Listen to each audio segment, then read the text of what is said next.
What's that on your t-shirt? It's the poster for the film Aliens. And what are you drinking? A cup of tea. What's the article about, Karl? Video. Video, sure. Oh, he's making mistakes. People want to see. People will pay money to see this.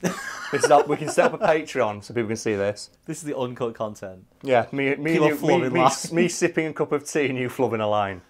What's that on your t-shirt? It's the poster for the film Aliens, Brad. And what are you drinking? A cup of tea. What's the video about, Karl? It's about aliens and tea. Aliens is one of the greatest movies ever made, and it's hard to imagine a world where it didn't exist and we only had footage of Bill Paxton getting his shit rocked by a Predator and a Terminator.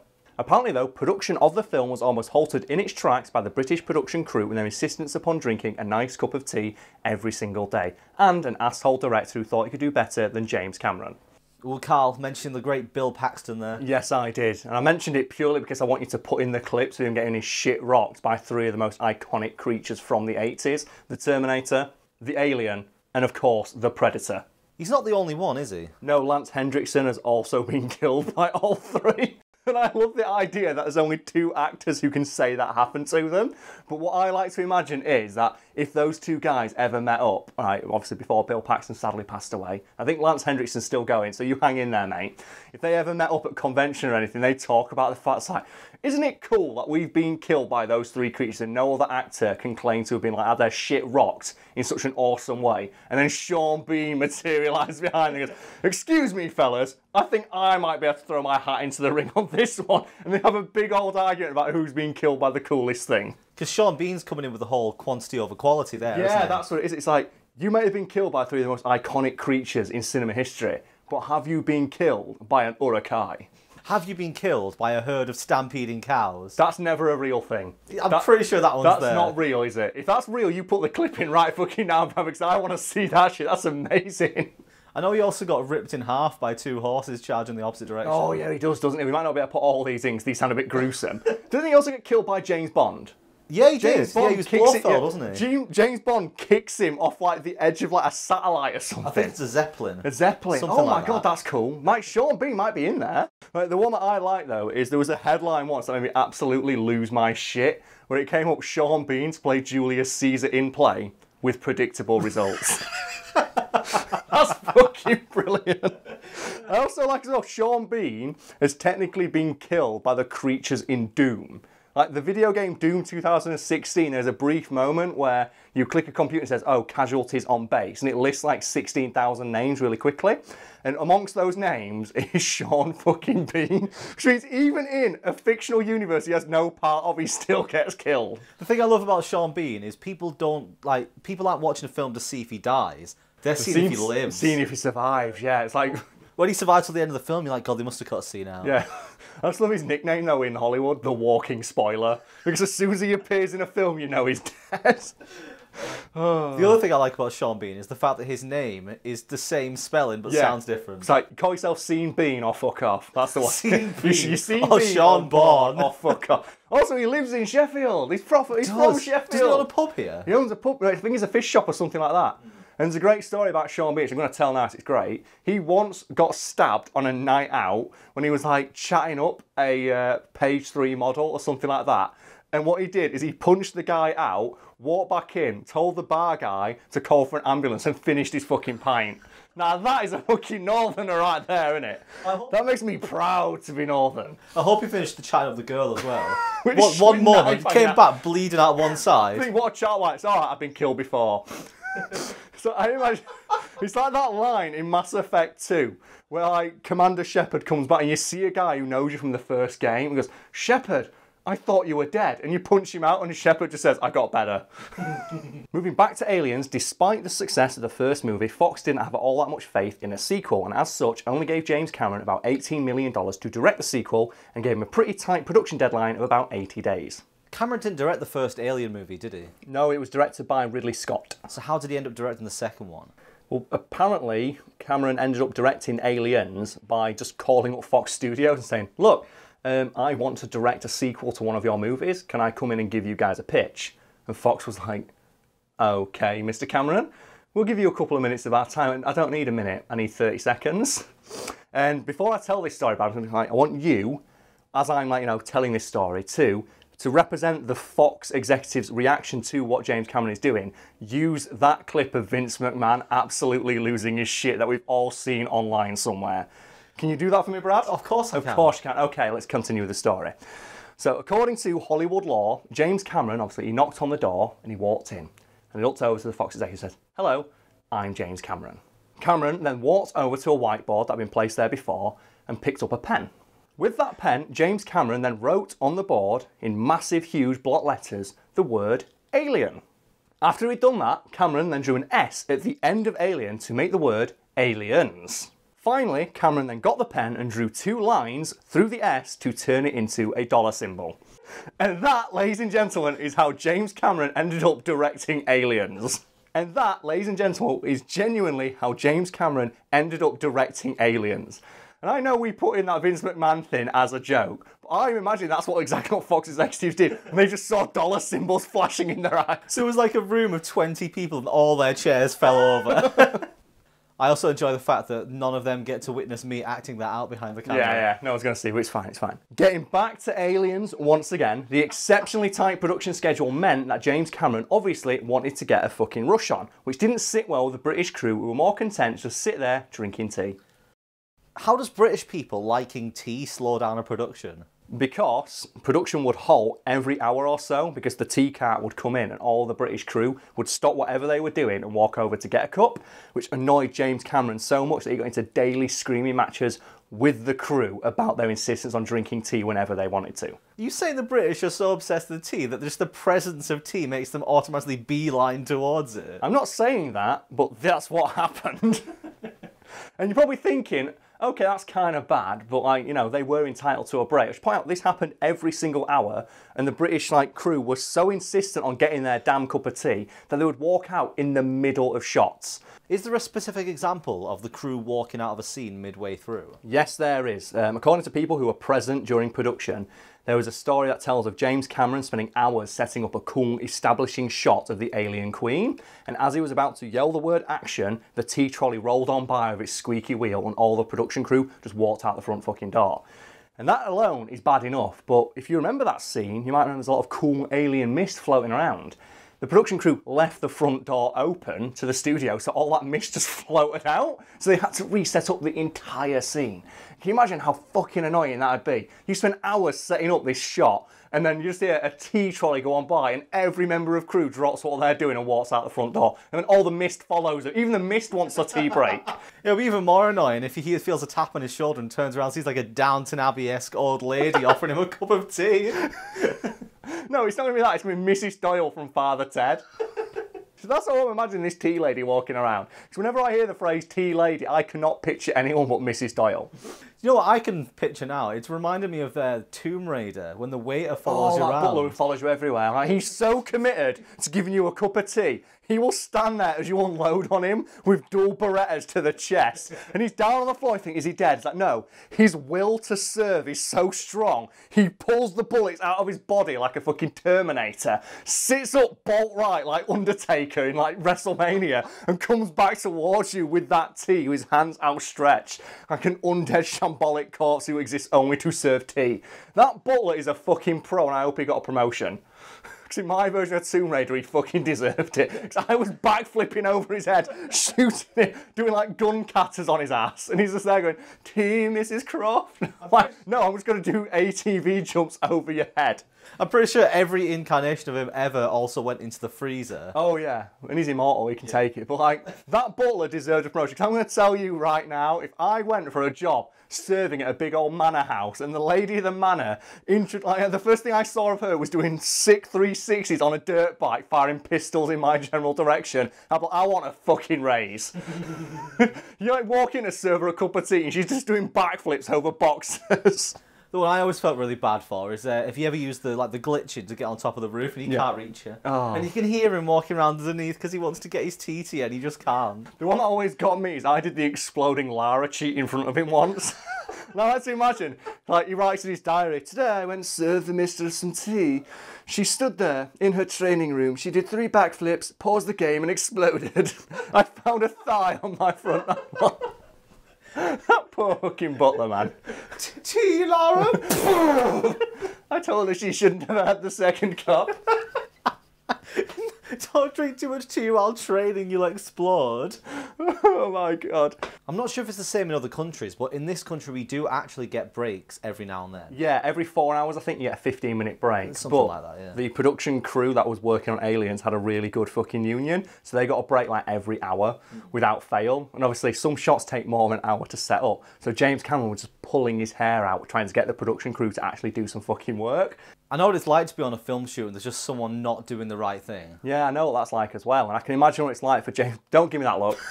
I can imagine what James Cameron was feeling like, bearing in mind he had like a multi-million-dollar project that he had to finish in 80 days, and every hour or so the crew were just walking out for 10 minutes and not doing any work. And he tried like everything he could think of to get the crew to like be on his side. So what did Cameron do to try and get the staff on his side? Well, the first thing he tried doing was yelling at them, but that didn't seem to get him anywhere. As anyone who's ever worked for a boss who yells will know, you don't listen to the boss who yells at you all the time. So what he tried doing is he changed tact, and he heard through like the grapevine that some of the crew working for him didn't think he'd cut his teeth enough in Hollywood to helm such a large project. So what he did is he got an early cut of Terminator, which hadn't been released yet, and had a screening for the crew to show them that he was legit and that he knew what the fuck he was doing, and then explained to them after the fact what his vision for the film was. So this worked then?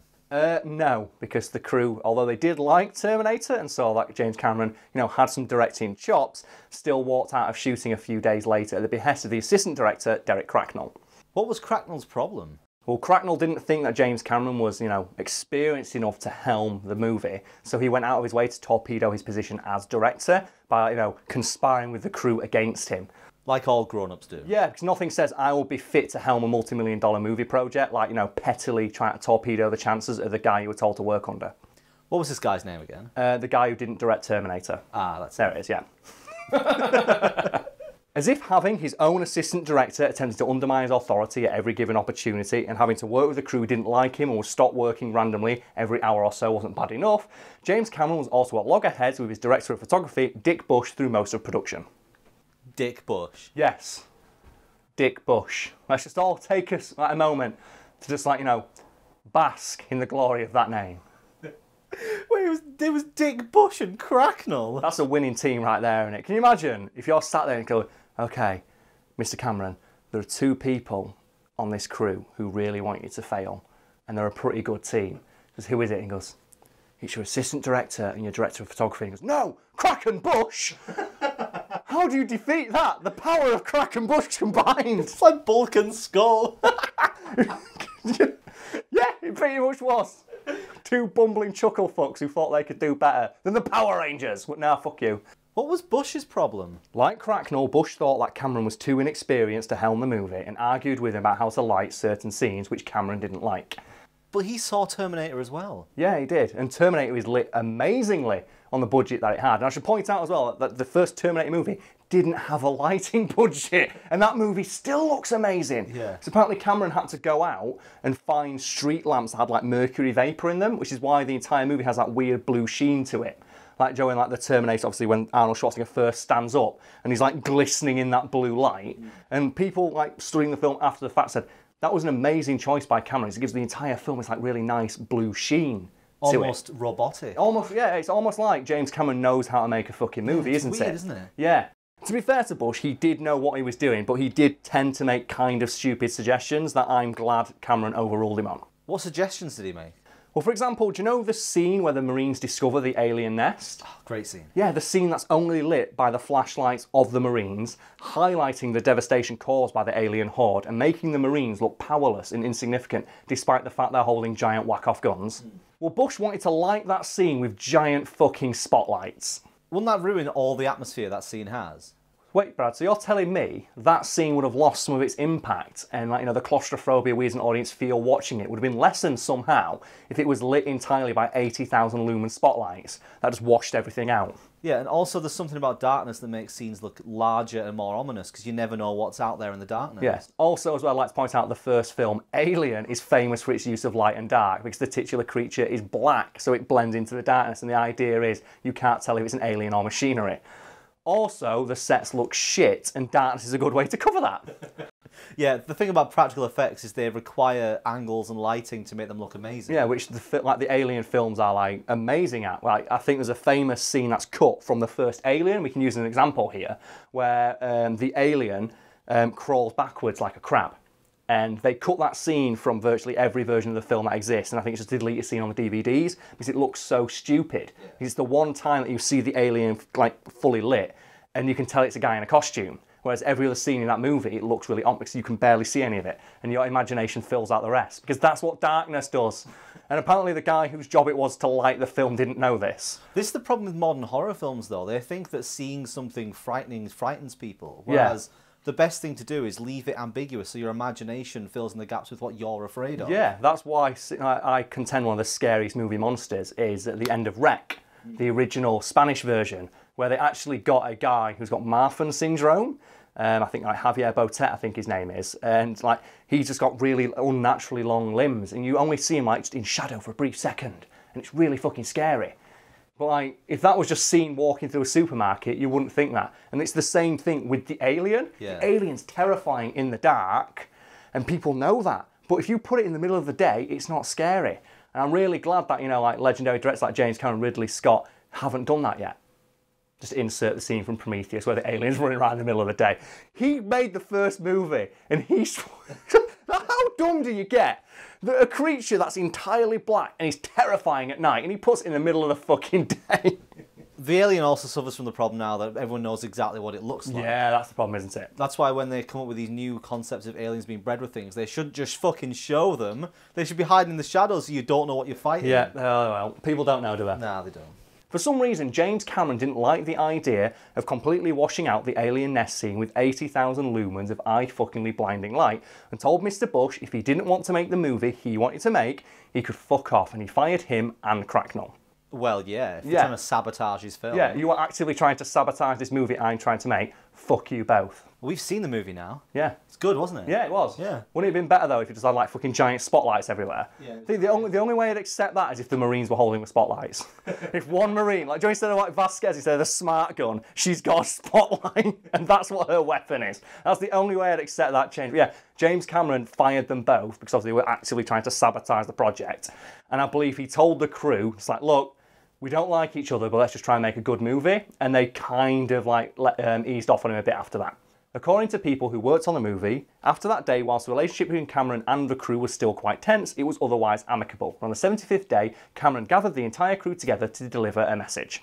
What was Cameron's message to his crew? Well, he gathered them all up and told them all, very matter-of-factly, I hate you all, and making this movie has been a nightmare from start to finish. The only thing that's kept me going is knowing that when this movie is finished, I can leave and never come back, that you will all be stuck here forever. He then told the crew that production had officially finished and that he was going, and he left the studio and never came back. We have a lot of tea breaks, don't we? Yes, we do. I even had one today, and I finished my tea like a good boy. It's really annoying though if sometimes I have to cut them together. I rearrange clips. The mug swaps hands, or I put it down because I'm finished with it. Or sometimes, I think in one video, I even have a different cup entirely. So we went down and made another cup of tea. But yeah, I like living in Britain where like tea breaks, they're not part of the law, but everyone's like, nah, come on, they are though, aren't they? It's like, you're not, like, there is no legal guideline saying you've got to have a tea break, but come on, I'm having a tea break. I'm sensing a story coming on now. Well, yes, there is, Brad, because as people who've watched these videos before may know, I used to work in a restaurant. And when I worked there, I always insisted upon taking a tea break every hour or so. And what I do is I do a loop around the restaurant. I'd ask every member of staff, would you like a cup of tea or a coffee? And I'll get you one. And I used to do that with everyone who walked in, including our cleaning lady. However, the cleaning lady technically didn't work for the company that we did. She was an outside contractor. And my miserly boss, who I've again mentioned in other videos, didn't like this, and every time I made a cup of tea would complain about it. And I remember coming like, I think actual arguments with my boss about the fact I was making the cleaning lady, the person who literally cleaned up our shit, a cup of tea when she'd finished doing her shift. And this came to a head one day, and this is true. She was saying like, Karl, like, it's company money you're wasting here. Like, don't make tea for like other people. Like, you've got a charger. Bear in mind, we charge £2.50 for a cup of tea. It's a fucking bag and some hot water. She didn't even have sugar in it, this clean lady. She just had a fucking tea with a splash of milk. So I remember I went, okay, I'm going to double check this. and our big manager, who ran like basically the entire division we were working for, just sat having a free cup of tea for me. So I walked over and went, "Oh, hi there. I've been talking to the manager, and somebody I met. We've had an argument, and wonder if you can weigh in." And you can see my manager in the background fucking fuming because we were always told don't go talk to this big manager, and I was like, no, fuck that. She gets people kissing her ass every day. She must love it when someone comes and actually talks to her like a human being. So I proper went over and worked the northern charms. Like, all right then, how you doing? Do you want a drink, love? And she fucking loved that. Yeah, I'm being told that we can't give away cups of tea. Is that correct? And she went, well, that is correct, Karl. You shouldn't be giving away anything for free. I went, even to the cleaning lady. She went, what do you mean? I went, well, I like to give our cleaning lady a cup of tea when she comes in each day. And she goes, well, that's perfectly fine. That's very polite of you, Karl. Who's saying you can't do that again? I went, oh, it's the manager over there. And just pointed right to her. And she slunk back into her office and went, why would she tell you off for doing that? That's very nice of you, Karl. I appreciate you doing that. It's always nice to look after, people who help us out. And I thought that too. Have a nice day. Would you like a refill on your coffee? And she went, oh no, I've had enough. And from that day on, I never got told off for making it. Do you know what? Every time she walked in, I made her 2 cups of tea. I made her one when she come in and one when she walked out. I started giving her tea to fucking go. Oh man, I can't stand that attitude of people. It's like, it's in the Magna Carta, man. Give people a cup of tea. We're entitled to it. You can't expect someone to pick up your shit and not have a cup of tea for it. Ridiculous. Karl. What? Would you like a cup of tea? Yeah, let's go get one. Sweet.